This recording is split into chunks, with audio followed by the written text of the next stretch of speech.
So, ito na nga po guys, pag-usapan natin itong si Boying Rimulya. Kasi kanina actually natutulog ako eh. Sabi sa akin ng mama ko, "Uy anak, gising. May 3 message ka. Importante ata to." Ginising ako ng mama ko. Pero sabi ko, hanggat hindi naman tumatawag, wala pa namang call, hayaan mo muna akong matulog, ma.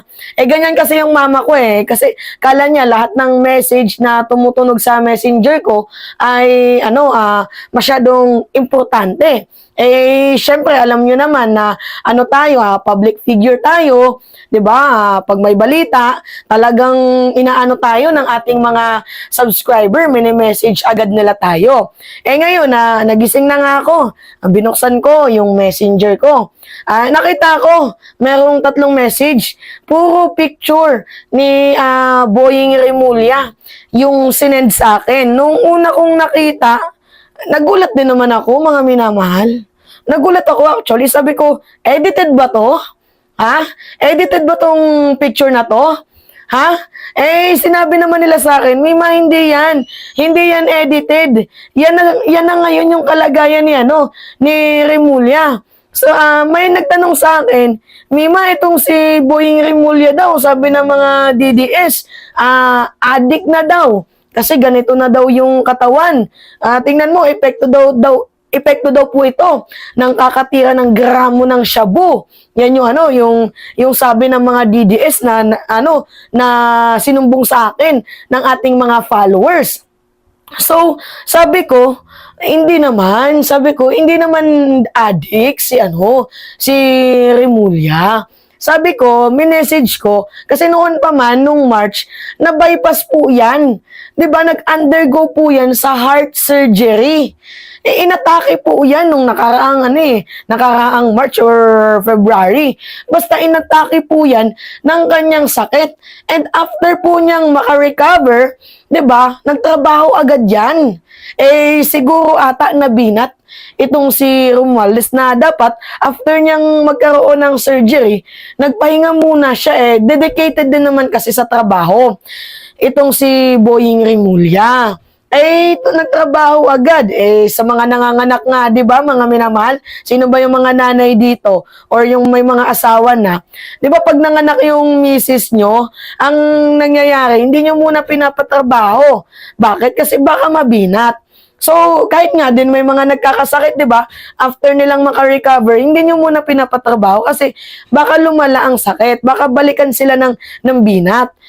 Siguro, ang nakikita ko dito, mga minamahal, na binat itong si Boying. Pero ito kasi yung picture ni Boying, di ba nakita nyo naman kanina? Ito yung kasama niya, si President Marcos. Yan sabi ko, ang payat. Grabe, ang payat. Pero, sabi sa balita, okay na itong si Boying Rimulya. So, meaning, yung panahon nung nag-show up siya, nung panahon ng March or February, yan yung huling show up niya 'di ba?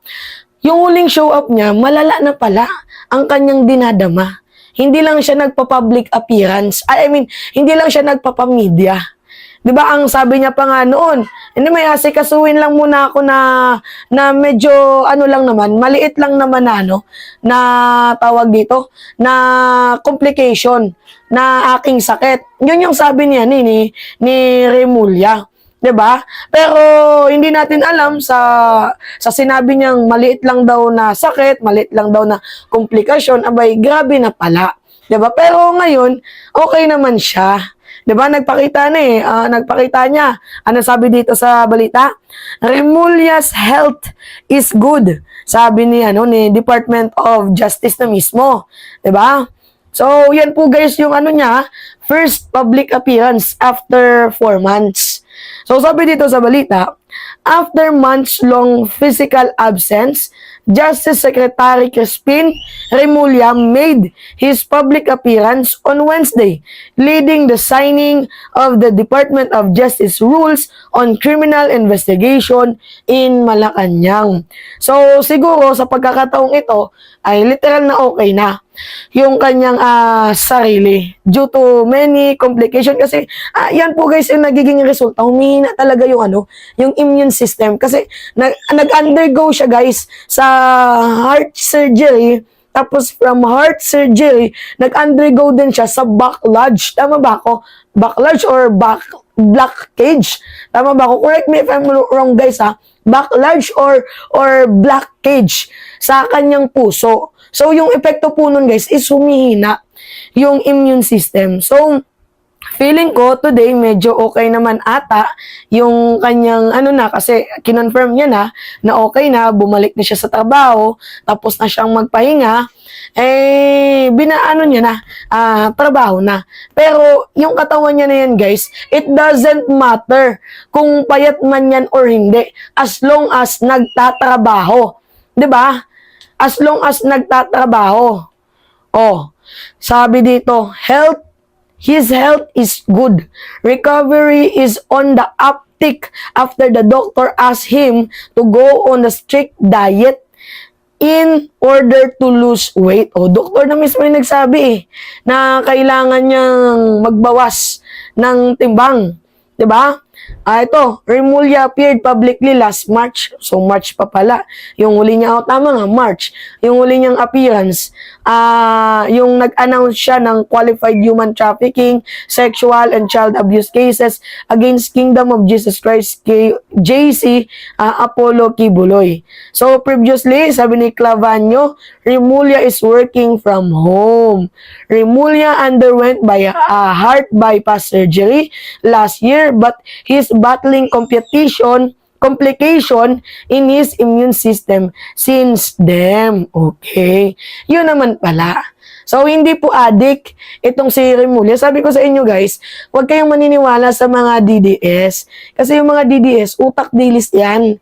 Utak munggo. 'Di ba? Walang matinong pag-iisip, basta makapanira, okay. 'Di ba? Sinasabi nila na tama lang 'yan, deserve lang 'yan sa nangyayari kay Boying Remulla. Actually guys, sa politika madumi naman talaga kasi. 'Di ba? Sobrang dumi. So, may iba gusto yung pamamalakad mo, may iba naman na ayaw. Pero naman sa akin guys, pangit naman ata na isusumpa niyo yung isang tao. Pangit naman ata yung ganun. Huwag tayong ganun. 'Di ba? Napaka-inhumane ng mga action na ginagawa ninyo. Huwag naman sanang ganun. Kung sa inyo mangyari yung sakit, 'di ba? Tapos sasabihin ko, ay deserve mo 'yan. Ano yung mararamdaman ninyo? 'Di ba? Buti na nga lang, sa totoo lang, buti na lang sa kanya tumama, hindi sa inyo. 'Di ba?